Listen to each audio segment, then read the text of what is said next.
Well, what's the crack, everybody? How are ye getting on? You're all very welcome to episode 194 of Buckshot for Friday the 30th of July. Jeez, we're nearly out the gap, lads. Summer's damn near over. Well, it's not. Relax, for the love of jizz. If you're a Patreon, you would have gotten this last night, along with the old video. You know, because that's the benefit of being a Patreon. We have some new ones on this week. You're all very welcome on board. Mighty to have you. So that's the crack. You know the story with Patreon. I've said this. Everybody knows Patreon. It helps the podcast. And fair fexty, you're jumping on board, lads, and it's helping no end. Literally, you can see the fruits of your labour in this fresh new mic and a brand new fucking studio that will be coming on stream this weekend. This weekend, as I speak to you right now, I'll be moving the last of the gear into it, and we'll all be up and running. So thank you very much, Patreons. You know the crack. As per, you get everything. You get everything ahead of everybody else with ad-free content, as well as the videos and everything else. So there you go. The live show, guys. So the live show is most definitely going ahead. Still trying to secure a date because we got put backwards because of the government guidelines and all the rest of it, moving things. But it's happening. We were aiming for the end of August. It was looking like it was going to happen on the 29th of August in the big old tent. It kind of open side, a stretchy tent thing that looks like an armadillo in the Keys in Galway. But it is now, we won't be able to because my special guest, Gordon Rochford, won't be available. To be fair, he was going to pull too tight, so it's going to be, fingers crossed. I don't know how many tickets we're going to be able to, how many people will be allowed to put in the venue, because weirdly right now as I'm speaking to you, there'll be fucking weddings can have 100 people from the 5th of August. They've mentioned nothing about theatres or indoor performance areas, but right now you can have a theatre with 50 people and no bar. So go figure. You can get fucking slaughtered with 99 other friends at a wedding, drunk out of your mind. But a theatre or a comedy club, as it stands, they've made no opinion, no decision on it, so we're fucking lethal. So fingers crossed. Look, if all it is 50, that's all. That's all I can do. If all it is, I sure as shit will sell more tickets than that. But hopefully it'll be more. Hopefully it'll be more than that we'll be able to open up to. But it's looking like it's going to be early September. It will be most likely in the Roisin Dove in Galway. But I'll be keeping you up to date. I will be keeping you up to date. Christ Almighty, I'm toing and froing today about it. But we will get it done. We'll get her done. So early September, early to mid September. It's as soon as I know. Fuck it, you'll know. And of course, tickets will become available first to Patreons. So, as you maybe listen to this, if you're a fan of this show or Gordon Rochford, those conspiracy guy, then you gotta bring yourself along, because Gordon won't be doing a live show in Ireland until next year, and that's going to be in Dublin. So, just to let you know, there's going to be plenty planned too. It won't just be two blokes on a stage telling dick jokes back and forth. Although there'll be a fair bit of that. There will be a fair bit of that. We have more things planned, bit more crack with the audience, as well as putting on a few performances for you. So it'll be a tasty show, guaranteed. Mighty. Now, Tom and Jerry show is in the production. We're recording our first episode for season 6 this Monday. Going to be a brand new platform. We are going to put out an announcement as to exactly what's happening. I say platform style of what we were doing before. So if you haven't listened to Tom and Jerry show, there's 5 seasons. Go have a listen to that. Jerry with a G. You know the crack. Follow us on the usual platforms. Tom and Jerry show. Follow this Buckshot podcast, or Tom and Mahoney. Trust me, we make it fucking well known. There's still bonus episodes of the Tom and Jerry show coming out with special guests who tell us about their worst gig ever. There's a rake of them there as well. We're still pumping them out just to keep people, just wet their beak a little bit in between seasons. Don't worry, we're not going to let you fully down. Now, moving swiftly along to today's guest, we've made a catalogue now of the boys of the Hardy Bucks. There's quite a few of the lads have been on, but this chap, we were trying to tie up, we're trying to hook up, and we finally made it happen. And by God, what an interesting, good crack bloke it is. I had so much fun. We had so much fun. We recorded it the other day. This was bags and bags of crack. You'll hear a few blips of internet in the middle, but look, that's the joy of Zoom these days. Everybody, enjoy the brilliant Peter Cassidy, aka Frenchtoast.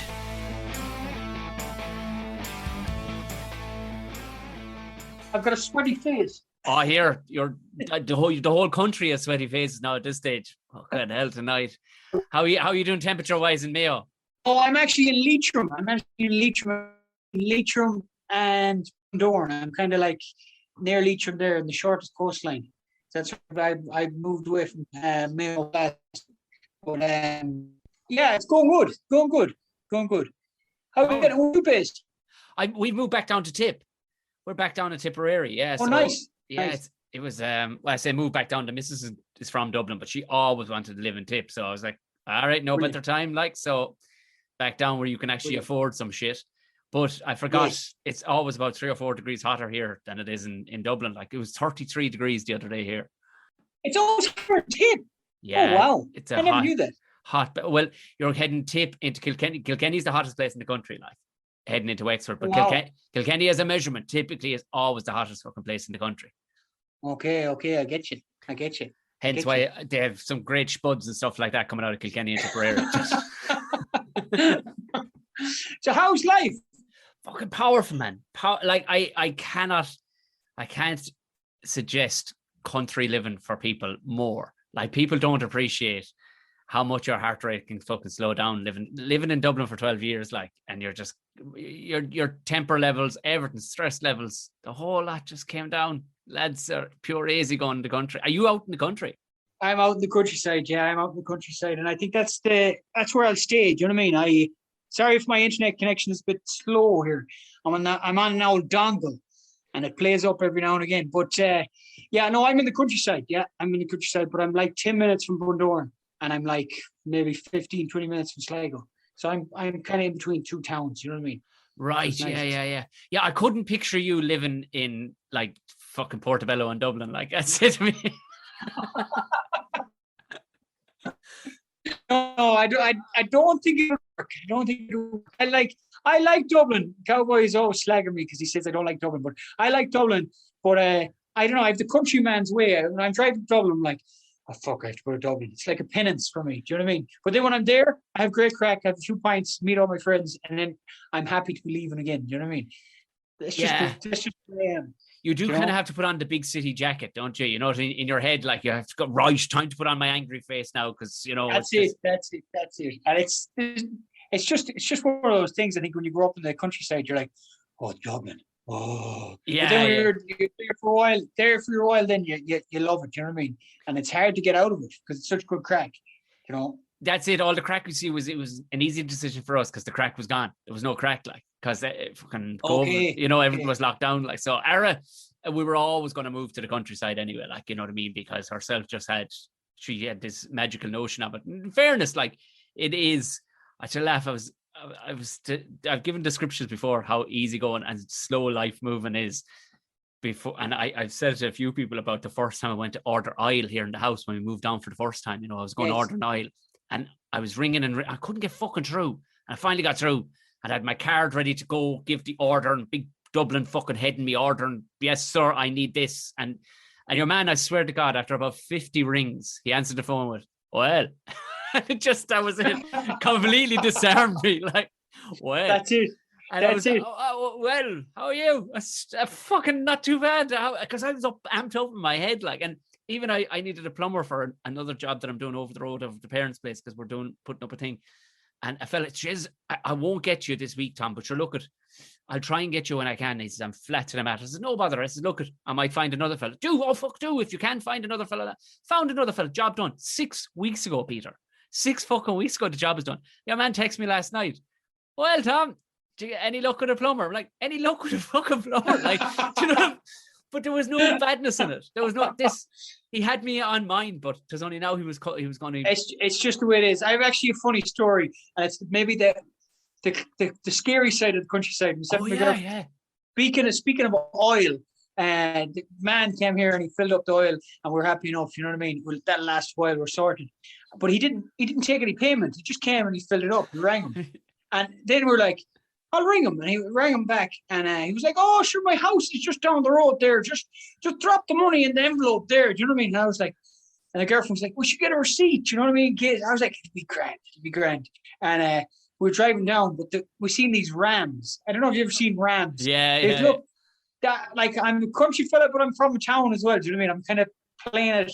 I'm a chained country person. Oh, you're a townie, so it's a different story. We're all cultures to Dublin people, but you're a townie to me. I'm actually a bit of a townie. Yeah. Right, A bit of a townie. But I want to be a country person.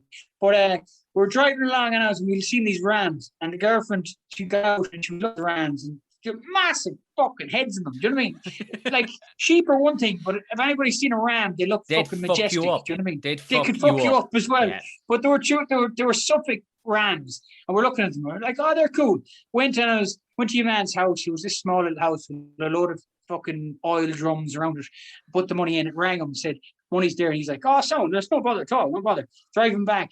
I said, we'll go this way, we'll go the other way. She goes, no, we'll go back and see the rams. I was like, oh, so we're back and see the rams, right?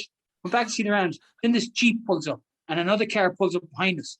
Oh, lads, what are you doing there looking at them fucking rams? What are you doing? The man got out of the car. And I was like this. I was kind of bemused, and I thought there was going to be some sort of altercation. And I was like, huh? I was confused. I was kind of winding out the window, and I was like, he goes, were you looking at them rams there, were you? I was like, rams? And we drove on a bit. He said, do you know? And he goes, them rams are 500 a head. Maybe 900 a head. And I was like, they're 900, are they? That made it worse when I asked the price. But then eventually he copped on that we weren't trying to steal the rams, put them in the back of my Toyota Corolla and head off with the rams. You know what I mean? But they can be clannish enough as well, you know?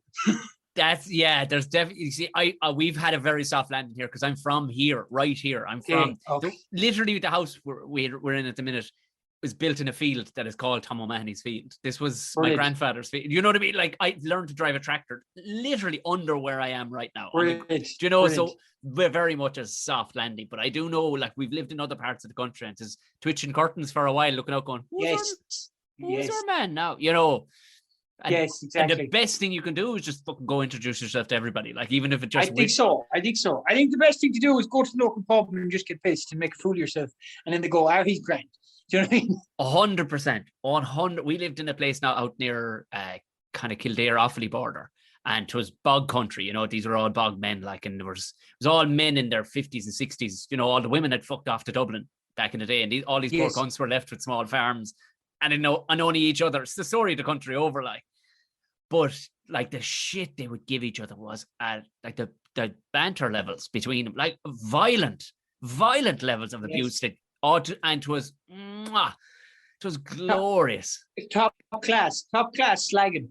I brought a couple of lads in with me, like out from Dublin, like, geez, you have to come out and meet, you know, see this place. It's the real deal, like, and they weren't ready for it straight away. Like, one of the boys now, he'd have a fair bit of timber on him. He's a heavy enough lad, like.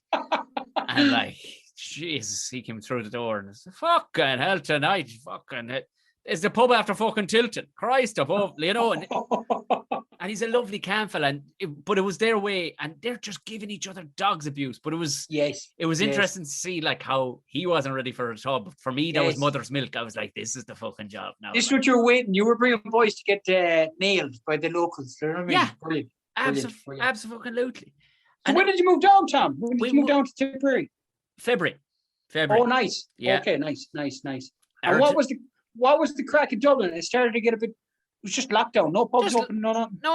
No, nothing open. So that was the thing. Like, there was fuck all open. So it was just, and the big thing for me was gigs, like, because it proved itself last summer when we level 3 or whatever the fuck we went to, or whatever they called it. And when they were giving it numbers, and I went and did a bunch of gigs, and none of them, they were everywhere but Dublin.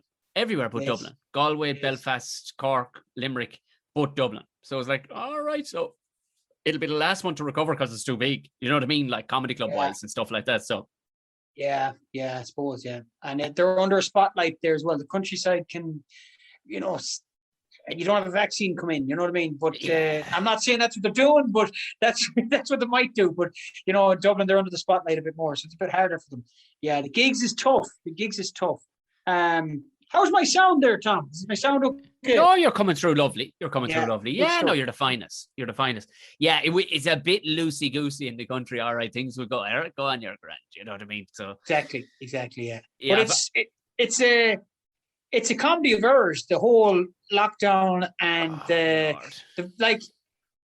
it'd be make a brilliant comedy sketch if nobody died. Like, do you know what I mean? Because Yes. the way Yeah. do you know what I mean? If the way they've handled it is just ridiculous. Like, I could go down to Tipperary now, go to the local hotel, shift the face off every young one in the place, and then come back up to where I'm living and can't go to the pub, and you can't go to your local pub. So there's no head nor tail to it, you know.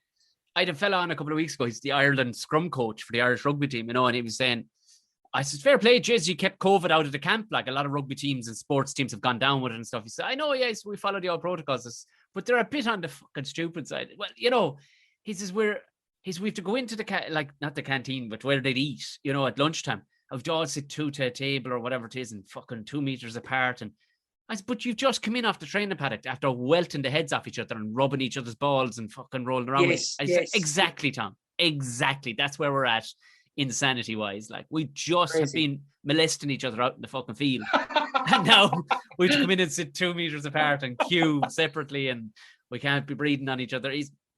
It's just, you know, but look at, I think the road is opening up a small bit. Like, what's it Hopefully. like Bundoran direction? I mean, that's holiday territory over there, really. It's so holiday territory, yeah, and it's packed. It's just packed, like, do you know what I mean? And they said there's a few cases in Donegal. I think it's the highest, but I think it's up further towards the north. But I don't know. It's business as usual. Do you know what I mean? Places are opened, and they're all eating outside. They've all built these kind of wooden cabin things, and they're all drinking outside, and it seems to be packed, especially with the warm weather. Do you know, it looks like a bit of crack, you know. But I don't know when gigs will be starting again. When are you book? Have you booked gigs? Have you starting gigs? Yeah, the first I'm doing a private gig. Sounds fucking dirty, dearly, but I'm doing it's not. But it's outdoors. It's outdoors. It's next weekend actually in Wicklow.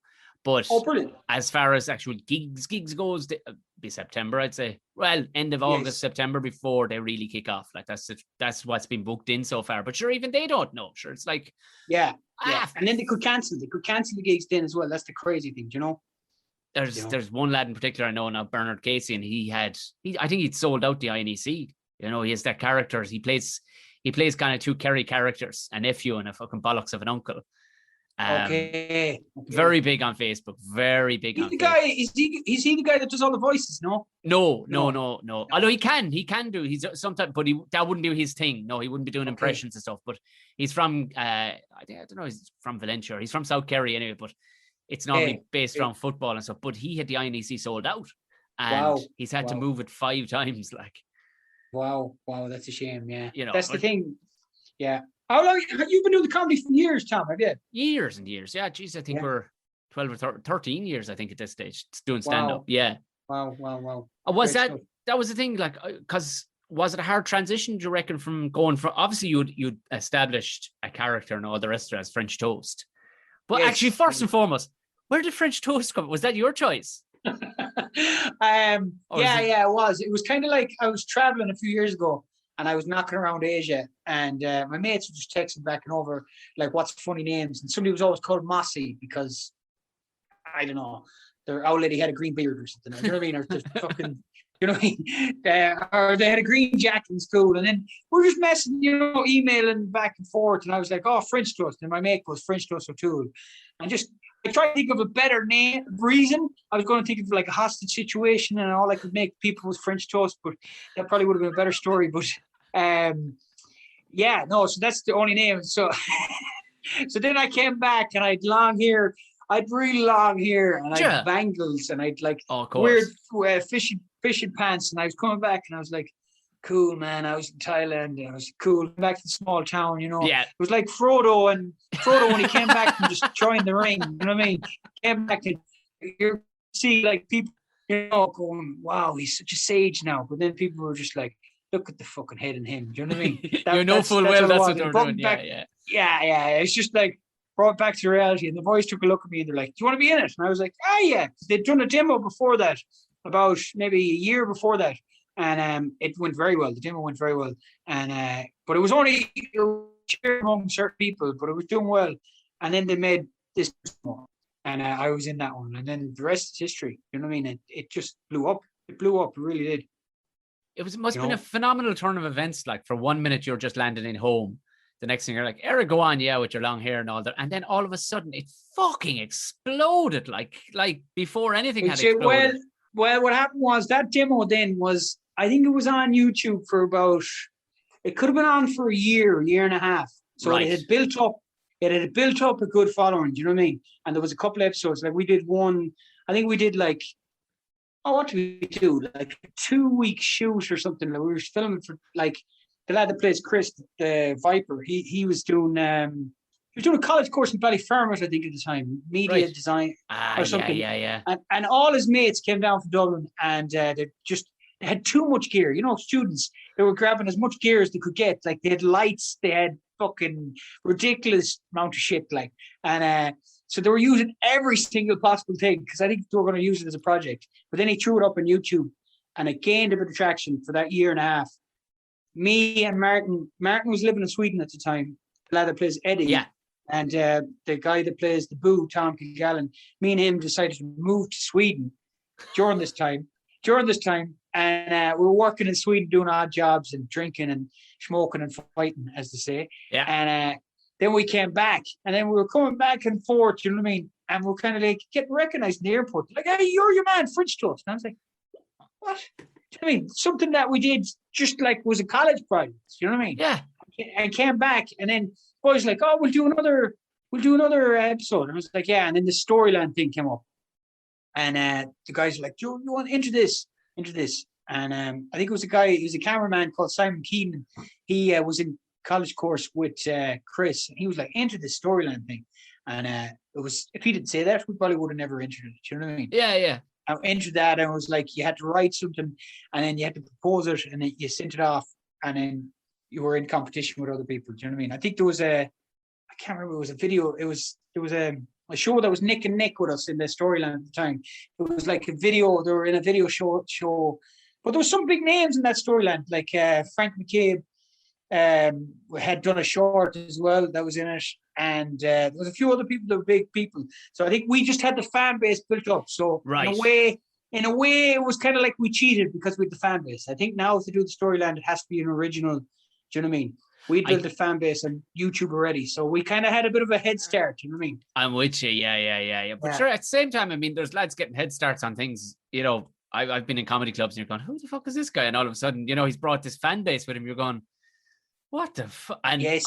Because I'm so backwards and I don't follow anything. Yeah. I had no idea. And, you know, he's got 500,000 subscribers to his YouTube channel or something.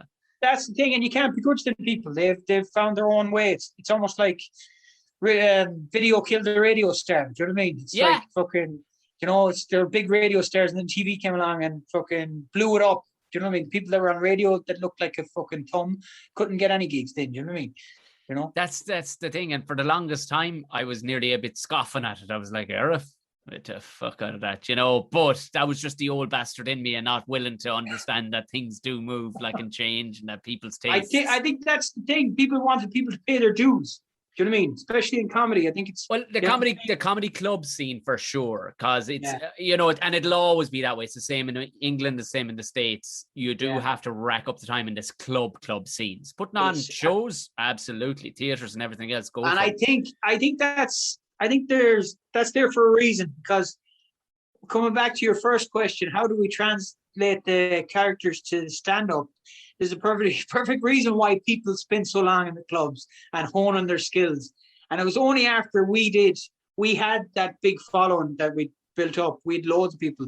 And then people like, promoters would come, do you want to do some gigs? And we were like, we're 4 or 5 funny fuckers talking to us normally, but to get 4 or 5 people together, do you know what I mean? To come up with a show is very, very difficult. Do you know what I mean? And we tried to come up with we thought it was like Emperor's New Clothes at that point. You know what I mean? Yes, of course. Yeah. We thought we were shit hot, like. So we just go on stage, half like characters, half drinking and just smoking and drinking and off our faces on stage. And then people realized that, hang on a second, that's not funny. There's nobody editing it. You know what I mean? Yeah. You know yourself, if you had too many drinks on stage, you think you're funny as fuck.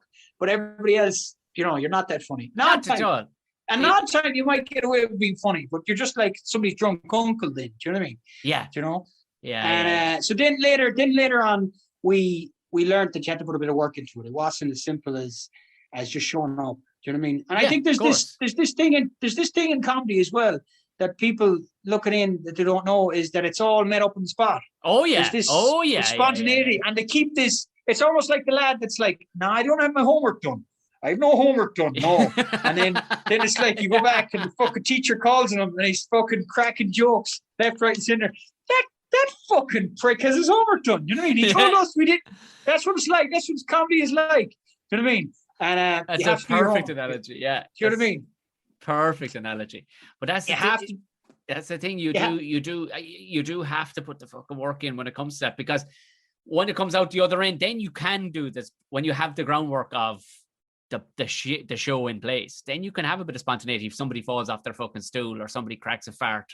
100%. Somebody's tip falls out. Do you know what I mean? You can jump on those moments then because you're like, we have banked the safe show with us, and this we can add to it. You know what I mean? Yes.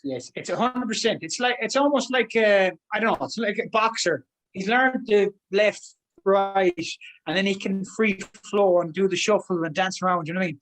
Or it's like a singer, or a rapper, or whatever. He can freestyle. We only learned that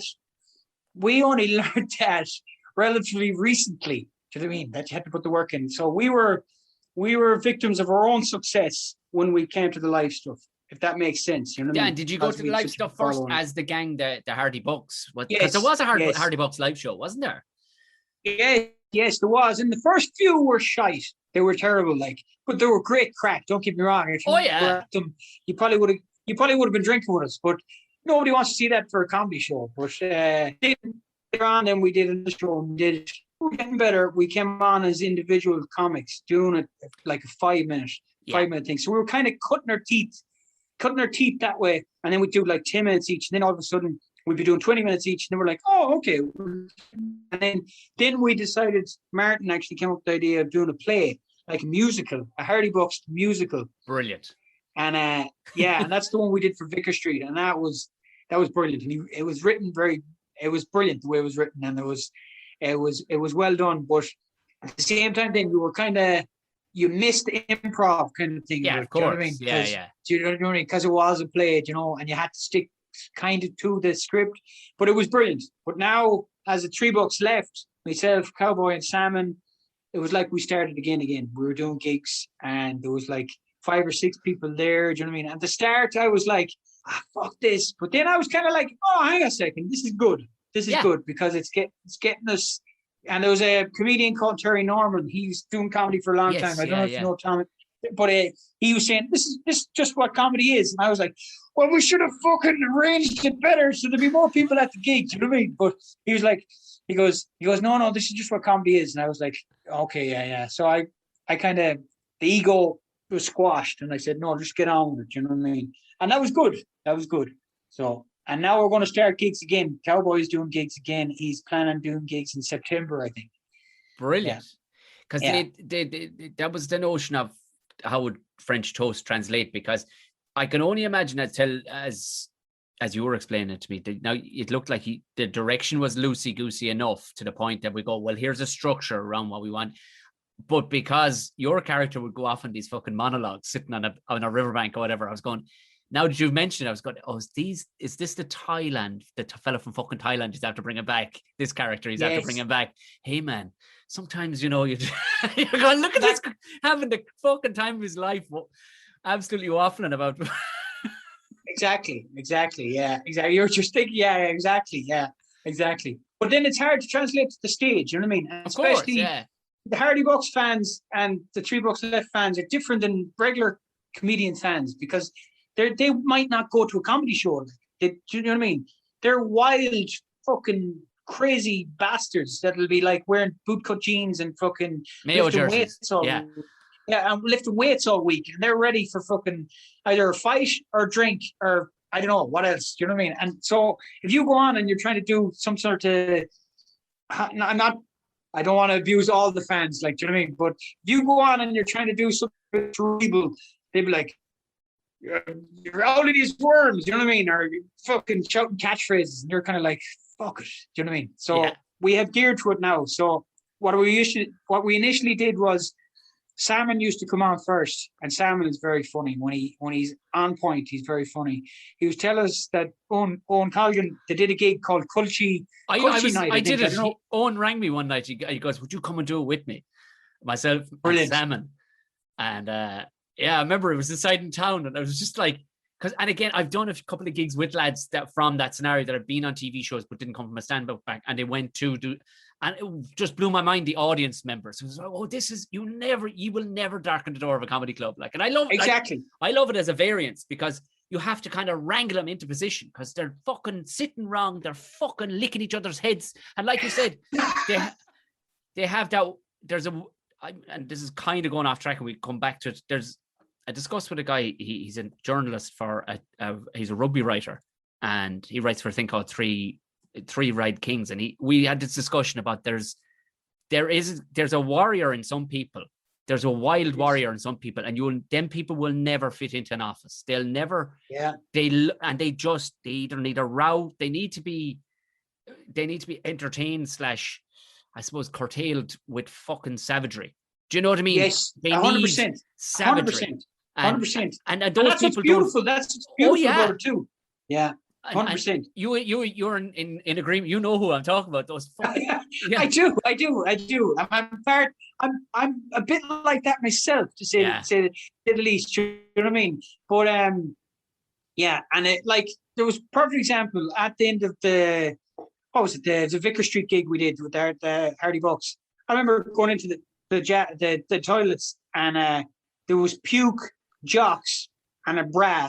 Beautiful. In the jacks, like, do you know what I mean? And I'm like, seriously, good time had there, like, yeah. Yeah, well, I'm saying that's not hard. That should be put on a poster. Do you know what I mean? Exactly. That should be take a fucking picture of that next poster. That exactly sums us up. Wildness. Maybe one fucking steel toe cap boot would have just thrown in there, just photoshopped in. You know what I mean? Exactly. But no, but it is wildness. It is wildness, and fuck it, why not? These are some of the lads in metalwork. They used to hold on to the fucking chuck key as they turned the lid around. You know what I mean? Yeah. Those absolute fucking animals. Like, and when I remember I moved to Dublin first, in the comedy scene, like, lads thought I was a fucking savage. Like, they were going, Jesus, because just the things I used to come out with, I didn't realize I came from a farming construction background. But I always had an outward view of things. I wasn't a complete fucking Neanderthal, but I had tried to explain to lads, I'm fucking metropolitan as per the lads I went to school with. Like, the 100%. The boys I went to school with could fucking rip the tire off a truck without using a jack or anything. Like, these fucking savages, like, that work 18 hours a day, 5.5 days a week, drink fucking 30 pints on a Saturday night, have a massive 100%. Row with somebody, fucking, and that's it. Not novice. And maybe and then go to mass on Sunday, like. Exactly. There was a perfect example of that. There's a lad in our town called Tomasheen Fuck, they call him.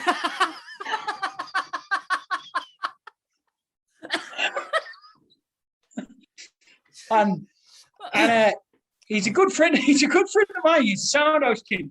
But a fight broke out in the local pub, and he just went to this. He was smoking a fag. He just outside the door, and he just up the sleeves, just pulling up the sleeves. He was like he was going to fix a tap or do a bit of plumbing or something. He was like just about to jump into the fight. Like, it was like as casual as that, you know. I absolutely love that. Like, all right. But that was the ethos of Hardy Bucks as well. Do you know what I mean? That was the ethos of Hardy Bucks. It was these wild lads that are endearing and they're adapt as each other, but they want something more, but they don't know what they want. And they're too afraid to get it.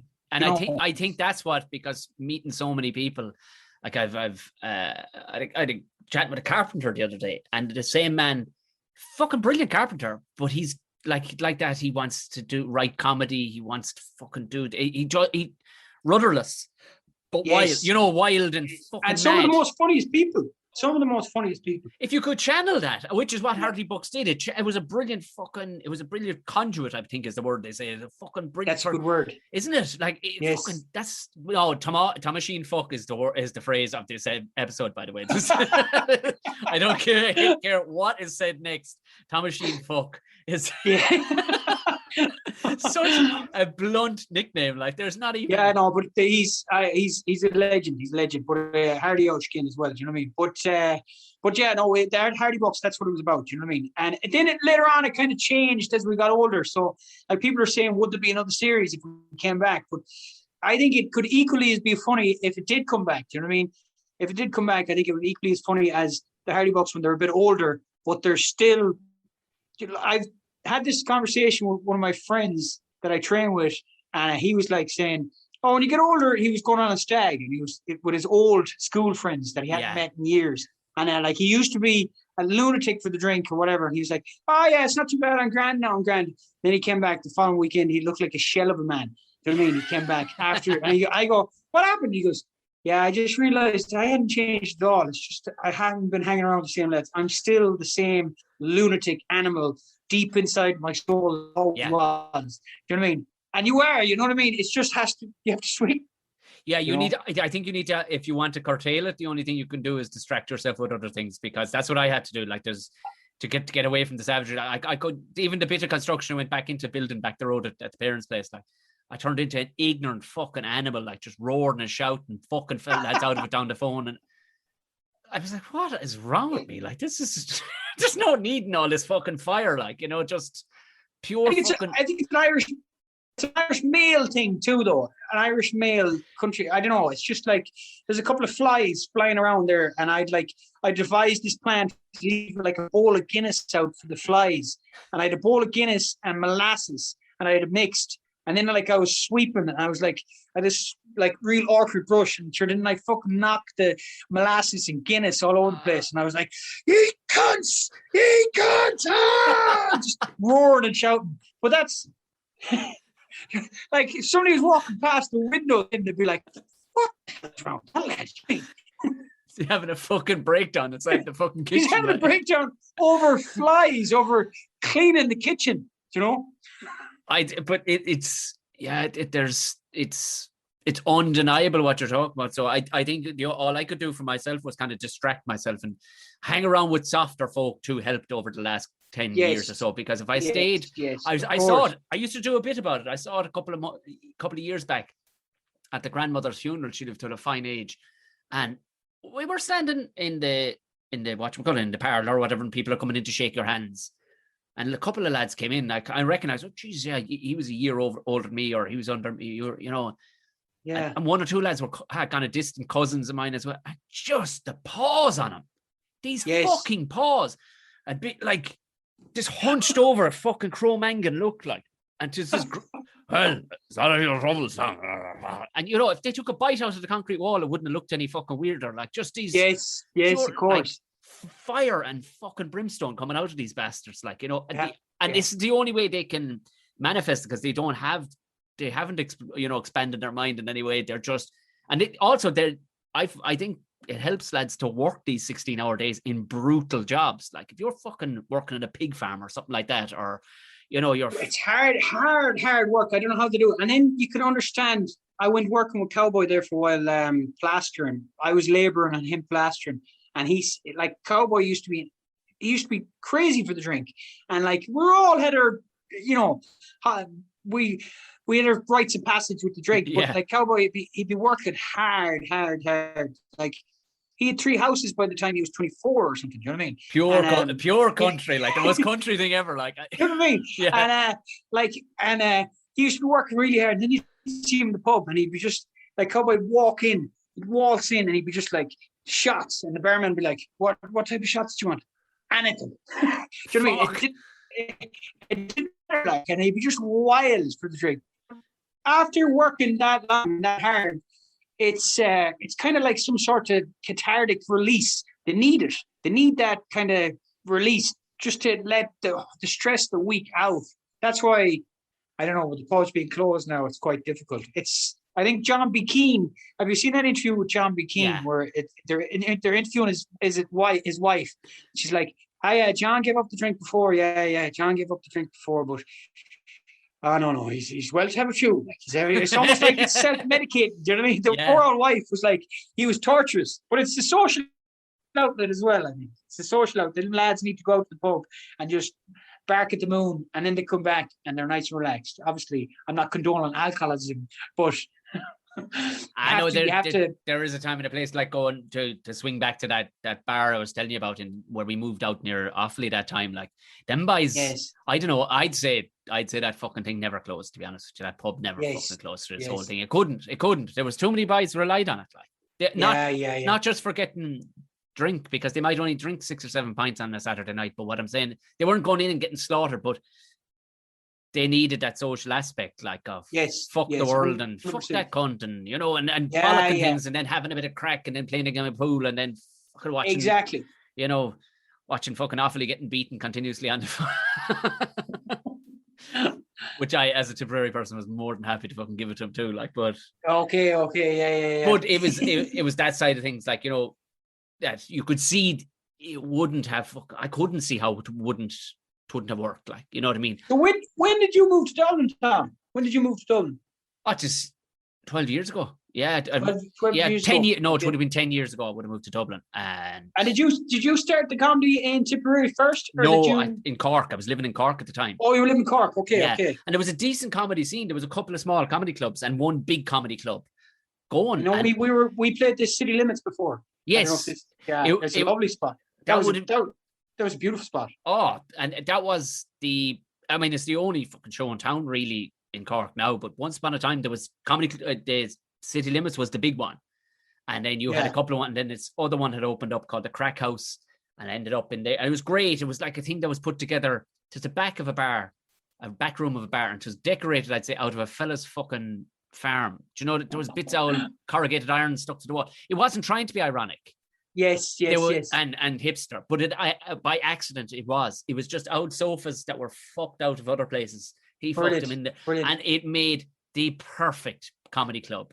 Should the boys, because all my friends blown Cork at the time when I started, they'd never been to a comedy club, nor had I. Yes. And regardless of the fact that I was doing the same 10 minutes every Saturday night, the lads kept leaving me on stage doing my 10 minutes because I'd bring fucking 10 or 15 paying lads with me. And it was a kind of a way we'd start the night. Do you know, the boys would fucking go in, pay their €5 or €6 or whatever it was, and then we'd all fuck off together. But there'd be always a kind of a second wave of crowd. So the lads were delighted. We're getting 2 audiences on the one night. So we're letting me off. But it was great to cut my teeth in there, and some great comedy advice from the late great friend of mine, Billy Anderson. He died in a car accident, but he was a fucking theologian when it came to comedy. Like, he fucking knew all the, you know, he fucking brilliant advices and stuff like that. So by the time I came up then to Dublin, I figured, right, you know, I had made the decision that this is what I'm doing. Fair play. Yeah. Any advice? See, I have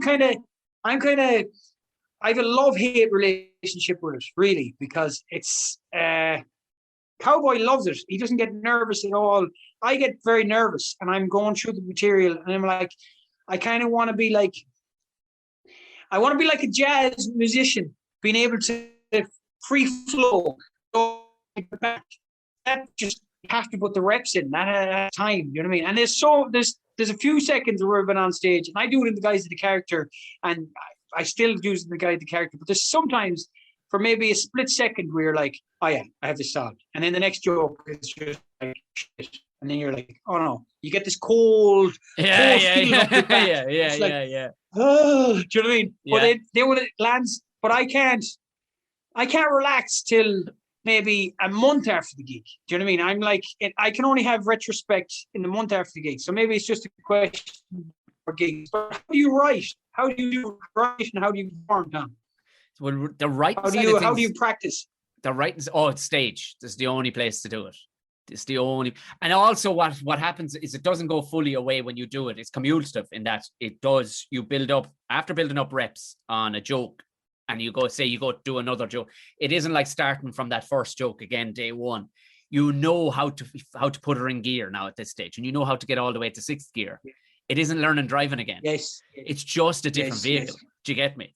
It's just a different car. Yes. You just need to, all you need then is, so once you have a methodology worked out, so as far as writing jokes, I won't write them, script them hard, because I kind of back my own ability to dialogue on stage and converse nearly with myself on stage a small bit, but I'm constantly making notes on the phone. So I'll have notes of the most bizarre shit, and I've gotten better at actually writing the notes, because I'll come back 3 months later and go, Filipino fucking fish with the sombrero earrings.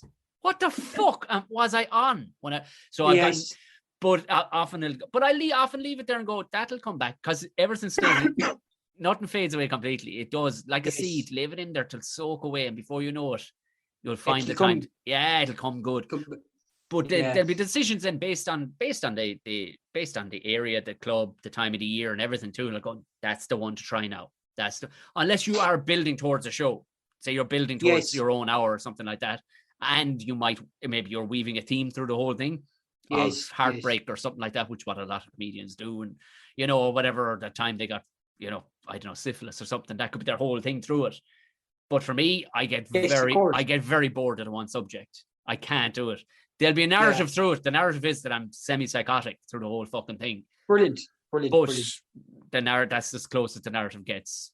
See, I've been doing the same kind of set for a long time. And I'm kind of like, I feel like I'm cheating.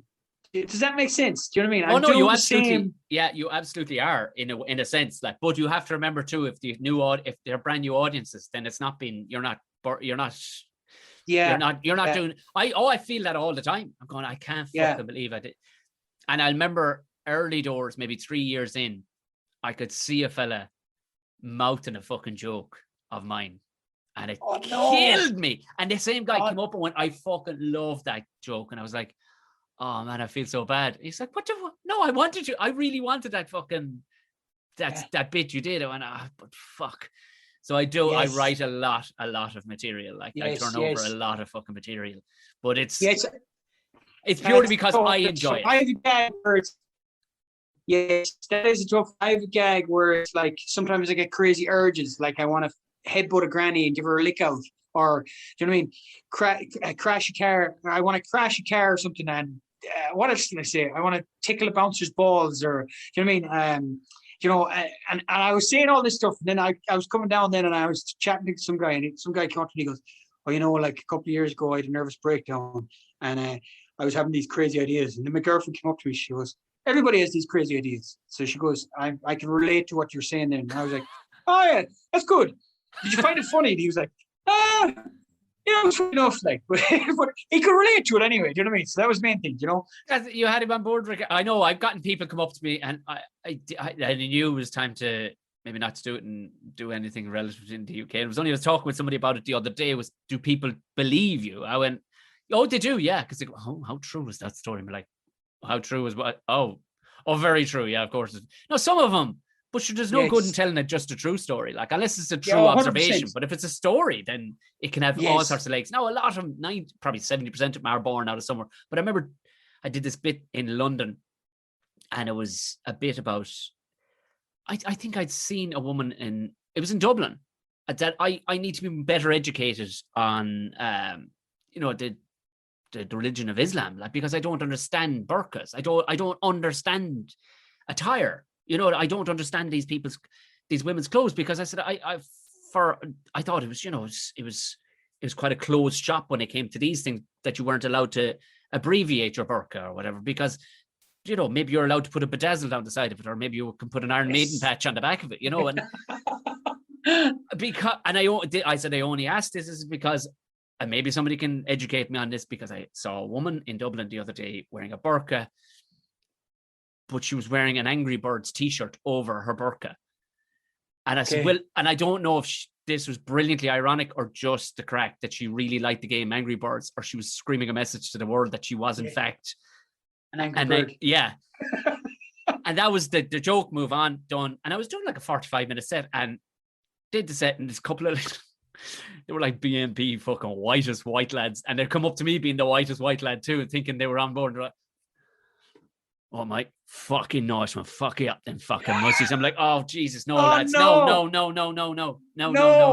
No, No, I'm not. horrible. And then you're racist by association then. Oh, yeah. Oh, straight away, if anybody took a photograph, this fair-haired, blue-eyed white guy standing with these two fucking English lads is like, absolutely, lads. Yes, everybody who isn't our color isn't. It's like, oh, no, lads. The whole joke was my ignorance. Yeah, of course. 100%. And a T-shirt. This is what, no. Yeah. No. Yeah. They missed all the other people that got slagged. And, throughout my set, from different nationalities to everything else to myself, no, they're one, love that lad. You're like, right, Jesus Christ. Yeah. We obviously interpreted. That's the beautiful thing about comedy. You can take it any way you want. You know what I mean? Some people can get offended and some people can have a war cry and think you're saying something else when you're not saying something else, I had a similar one where I came on stage and there was a girl sitting in the front row with her boyfriend, but she was well endowed, if a man to say. Yeah. She was strong. Yeah, she was big, very big in the front. And, right, yeah. And she was wearing a very skimpy t-shirt. And I was improv, and I was in the middle of improv something, and I said something. And then for the rest of the gig, it was in the back of my head that I was kind of like, I better apologize for what I said for the rest of the gig. Do you know what I mean? And I was like trying to make it up. And then afterwards we're getting pictures. I was like, just sorry about that, what I said. Sorry about what I said. But she didn't take offense. The boyfriend didn't take offense. It was only my little brain that made it bigger than it was. Do you know what I mean? I'm with you, yeah. I kind of ruined my own set then for lamenting on it while I was going through my jokes. You know what I mean? Yeah, but, I've been there in the early days, all right, when you've said something, it's like, should I have said that? But then you absolutely should have said it. Anything goes on stage, I think. Anything goes on stage. Once it's funny and coming from a good place, I think anything goes on a stage. In a public forum, I think. Because we have to be allowed as the court jesters. Before we know it, since medieval times, there was jesters who were to keep the hierarchy in fucking check was their real, to pull them down a notch or two. 100%. That's the whole role of the comedian. And if we take that away and go, oh, Jesus Christ, we shouldn't say, no, it should be said, in fact. Yeah, it absolutely fucking should be and said. It's like the fool. The fool was the only one that could talk to the king in, King Lear. He was the only one that could talk to the king because he thought he was a fool. Do you know what I mean? The many things was said in jest, but 100%. But I just have to get my comedy head on board again. But I'm writing stuff down the phone the whole time. I've got loads of stuff down the phone, but it's how to formulate it into a joke then that's I find difficult. Do you know what I mean? Like I've random ideas, but like you said, like what was the thing you'd written down, like a goldfish wearing something? Do you know what I mean? You're like, how did I come up with that? Yeah, sombrero and earrings. Like these things don't. But also, I mean, you have a fantastic parachute or soft landing in that when you go on stage, people are expecting French toast. So he's off the wall. Anyway, so you literally, I feel I would be entertained and expect you to be on stage in front of me saying, do you know when? And you're going, oh, fuck it, this is going to be good. Yes. Tee him up for it and just go, fucking earrings, huh? What about fucking them? Yeah. Nobody knows what you're talking about, but it's all in the delivery and how much you look like you're enjoying it in belief-wise. I think so too. And people want to see you're enjoying it. They want to absolutely. Laugh. Yeah, they want to laugh. Yeah. They want to laugh. I'm a firm believer in that. And that's how jokes are dead too. So if you're dead behind the eyes, people don't know why they're not. They won't know why they're not picking it up because it's a subliminal thing. Like that's the subtlety of being in the room with people. If you're dead behind the eyes in the telling of a story, I guarantee you there is no machine in the world that could ever measure that. But human to human contact, people will pick it up from your pores, the tiny nuances of your face, the lack of light 100%. In your eyes and the head, and like people can see the excitement, good, bad, or indifferent. If I've written a pure stupid fucking thing that makes no sense, good, bad, or indifferent, people will see my silly childlike excitement, and you often see people laughing, going, "What the fuck's he on about?" He's like, I'd say this with Salmon. He's got a funny bones. There was a film there about funny bones. Yeah, comedians, but like. Salmon's got funny bones, and Owen Colgan is the same. They've got funny. You just look at them and you start laughing straight away. There's a brilliant weirdness to those two lads doing that gig that night, and I know actually you were talking about it, doing that gig that night with the Culture gig. Yeah. The lads, and I only barely knew Owen. I think I gigged with him once I think it was out in Tella, And it wasn't a gig for Owen. Like, these people were fucking wild rough, and he'd never done it. And I'd done it a good few times, and they just didn't. I think why I got away with out there because I was so aggressive. I was more aggressive than them. And they just thought, that's a mad fucking culture. We don't know anything about culture, so we're frightened of things we don't know about. And that fucker seems dangerous. So if you virtually and verbally are taking a step back and almost, I suppose, self-deprecating, and you know what I mean, you're punching down on yourself all the time. Whereas when in these sort of rooms that when you're getting old ones ordering like a bucket of Wicked, you know, at fucking 6:30, and she's brought her fucking dog with her into the fucking pub, into the comedy club. Do you know what I mean? And half the audience, because it's a warm night, haven't got anything on from the waist up. Like, you know, you're going, these people need to be absolutely ripped into like fucking chainsaw style. And I remember Owen was new to it. He was just going on about wanking. He's like, do you know I need to be wanking? And these people, they're just is that just a rite of passage with comedians? They have to go through a phase of talking about wanking. Absolutely. Like, well, I mean, it's played a major part in a lot of people's lives.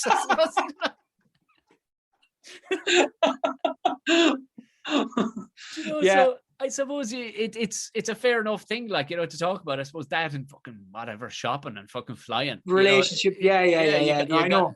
You got it, and it is, but it's always funny to hear it from a grown man with a beard, like, who's just I remember when Owen was doing that gig. I remember him telling me, but I think he went out again since. He went out again since. He would have, He did. And like, I dropped him back into town that evening. He was like, "What's the fuck?" I said, "No, that's not a measurement. That's just a fucking anomaly out there." Like, because those people, I guarantee you, they've never heard Hardy Bucks.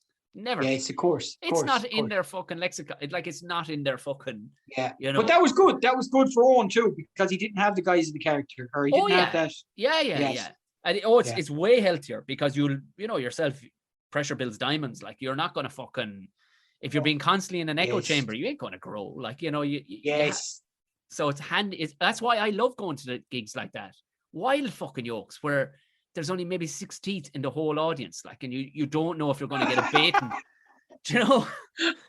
You don't know if you're going to get a baiting or if your car will be there afterwards. Like, because you come away because you're on a heightened edge. Like, your adrenochrome is flying around your body. Like, and if you can channel that then into fucking your material, I find everybody comes away nearly like everybody's been riding, like, or so. Do you know? There's almost like we'll all go for a smoke after this, will we? Because this is fucking lovely, you know. And there's a release. Yeah, exactly. Yeah, we did some good gigs. So my when we do our gigs, the Three Bucks Left, Salmon comes on first, and Salmon is I had another character where I came on like a school teacher kind of character, and we were doing it in Owen did a gig in London. There's a gig in a small comedy club. It's actually a Miola that's running it.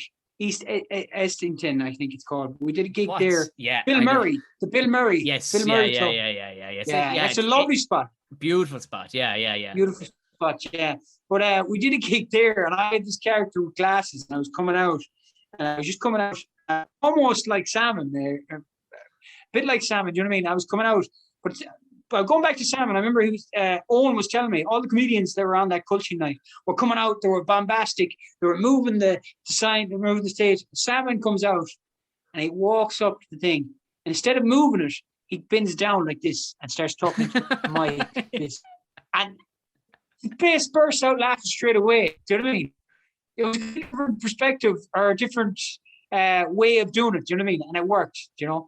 So I remember I was doing the gig, and I was coming on first, and I introduced Owen as this kind of prudish kind of character, and then Owen came on, and then I came on, and then we were doing 3 or 4 gigs in a row or something. It was a daytime gig, and then Owen goes, "Why don't we just come on together?" And nothing rehearsed. And I was like, "Okay, yeah."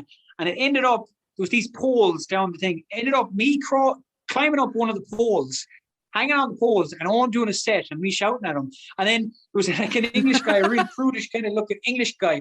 He was like, I was like, "Man, just move out of the way because I'm going to drop." And he goes, "Ha ha ha ha." I was like, No, seriously, move out of the fuck away because I'm going to fucking fall. But like, it was bizarre. I would have loved to be there at that. I would have loved to be there at that, looking the other way, looking back at the audience, just to see the weirdness. Because there's nothing. I find that in London, especially because it's such an eclectic mix of people, but especially when you get like the suit wearing lads, and they don't know what to fuck to make of you. they're looking at you Oh. going, "Mate, is he okay? Is you all right?" You know, like I nearly had a mental breakdown. It wasn't, but it was. I had a week of gigs, and I did this gig. It was in the Backyard Comedy Club, which is a great comedy club. It's all made of pallets. It looks like it's all pallets they've used to do the stage at the back. Brilliant. And Brilliant. it was a dire night. The fucking piss and rain outside, and there was only about a dozen people in, and they were getting less and less. I think I've gone out of focus there for some reason. And they were getting less and less in numbers. Like we were down to about fucking 7, I think, by the time. And everybody was going up and doing their set. And thanks be to God, I had enough stage maturity to point out the elephant in the room, like that people were dwindling. And yes. And I literally, I said, and your man says, everybody's pulling up like 5 minutes short, Tom. When you're do you mind doing a little longer? I went, that's fine. That's fine. Yes. But I went up there and I said, there's no point in material with these lads because there was lads in suits mostly, like, and they were just sitting there because it's a very British thing to do, is to just sit there for the sake of sitting there, you know, or do a thing for the sake of it. Yeah. Okay, stay. Well, we've paid, so you know. Yeah, we're getting our money's worth. We're staying. Whereas you know, you get out of fuck this, you know. But I went up and I just brought a stool up with me and sat down and went, all right, lads. You don't want to be here. Sure, look, most of us don't want to be here either. But we may as well fucking get through it together, will we? We get through it together. And you could see him kind of sitting up a small bit going, oh, this is a bit weird and a bit disconcerting, but yes, fuck it. Let's give it a go. And like that, then we could enter into it. Then the contract was open. Then we were like, right now, look it isn't what we were all expecting. We thought to be a night at the Apollo, didn't we? We thought to be packed to the rafters, roaring mighty crack, but there's piss and rain outside there. Nobody's out. There's just 70 and me. So we have to crack like it's a Christmas party.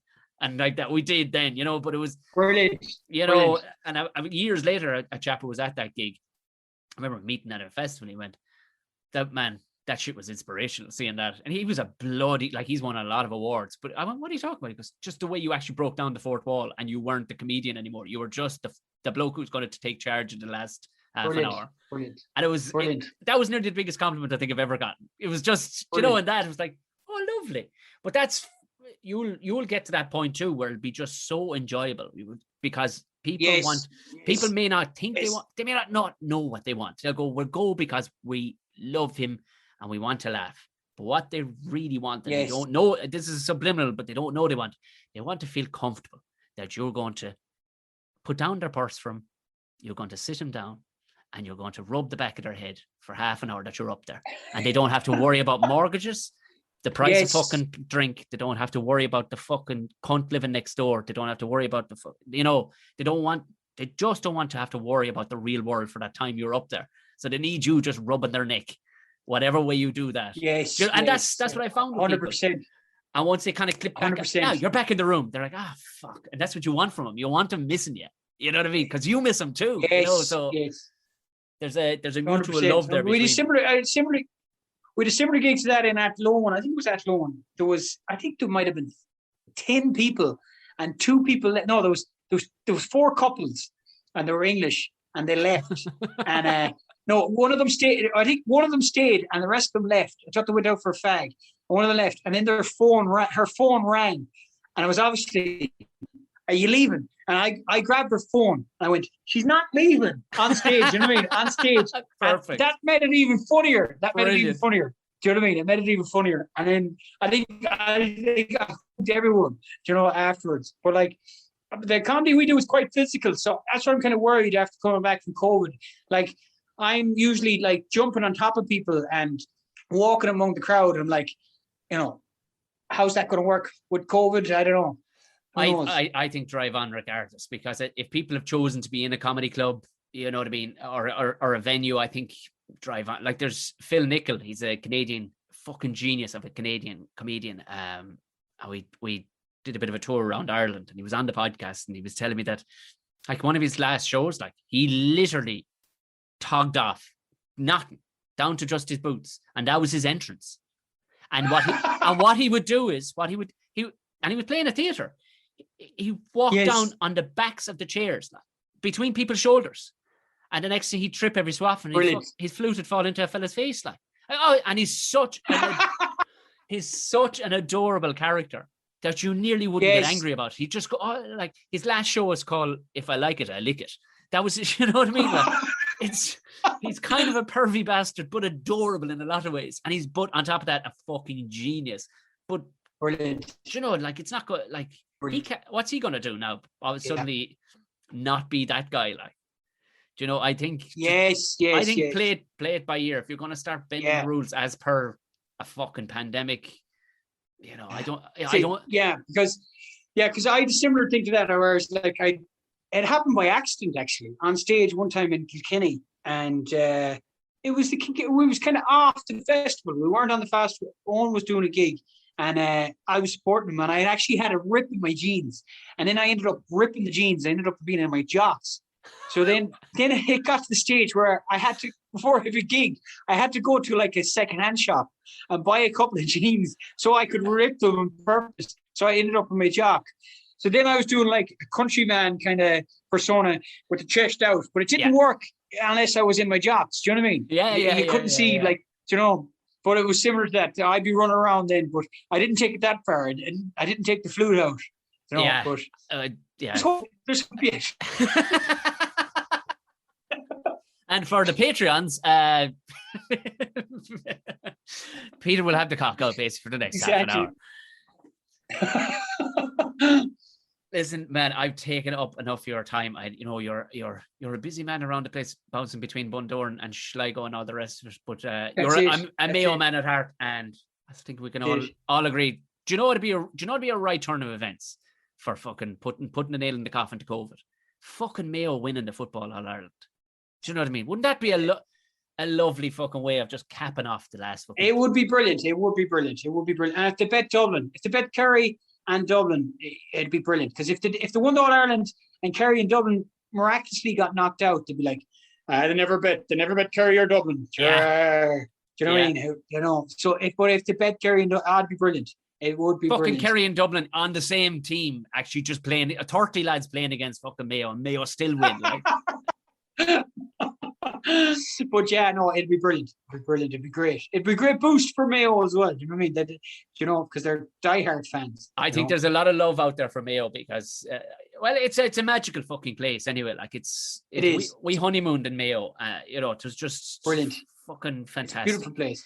A lot of magical, weird people. I feel at one over that side of the country. You know, 100%. We did a run there a couple of months back before the charity run. Yes, the charity run. In the break between the pandemics, we got like a 3-month window where it was level. Go on, do what you want. Yeah. Yeah, but during that week, myself and Carl did a run for like a local hospice there. But I never realized how beautiful it was. You know what I mean? Things underneath your nose, you don't realize how beautiful. You're probably recognizing things at home now that you never seen when you were young. That you realize how beautiful it is. What's my missus moved now? Like we live at the base of the Galtee Mountains, like so. Beautiful. It looks like the Rockies. It's ridiculous, like. Yeah, beautiful. You know, like there's deer literally fucking eating. You know, out in the front lawn, like it's like fucking 1,000 acre wood around here. Winnie the Pooh is just short of sticking his head over the fucking wall, like. But brilliant. So it is, yeah. It's. I would urge anybody to get themselves over to, you know, the Wild Atlantic Way. And the likes of Mayo, fucking, I fit in nicely with them people over that neck of those good people. And fuck it, would they stop, put away the bridesmaids' dresses and finally fucking win the fucking thing? It'd be one thing if you were shit and you weren't making semi-finals or finals. You go, fair enough. But they're fucking good. That's the killer. They are good, yeah. And they're saying that final, I think when was it, 2016, I was at one of the finals. I'm not good with crowds. Usually I get a bit claustrophobic. Do you know what I mean? Yeah. And I was at that one, and it's almost, it's raw. There's the tribalism, and it's like feral, yeah. And it's the players, but they warm up. I don't know how players warm up. They were warming up like for 30 minutes beforehand, and you're like, Jesus Christ, they're not wrecked. And then I was talking to a lad, he was like, no, they have to go in hot. They have to go in hot. They can't be going in cold. They have to be going in hot. I go, what do you mean? He goes, you know, when you're driving the car and you've got it up to 60. Well, they have to be hitting them at 60. And I was like, okay, you seem to know a lot about this. You know, some randomer like, you know, so they have to go in hot. The only thing I want is for do you know, this is a fucking $3 left fucking thing. You need to write a song for Mayo because you're singing fucking songs written by a Galway fucking band there. Yes, in the Saw yes, Doctors. yes, Come on now, yes. like, It's true. It's true. It's true. But they're adopted. They're kind of adopted me old people at this stage. They'll adopt themselves into fucking Roscommons. Like, see, that's the cuteness of it, is writing a song for a county. That's what you do. Like, you write a song for a That's county. it. We'll have to do.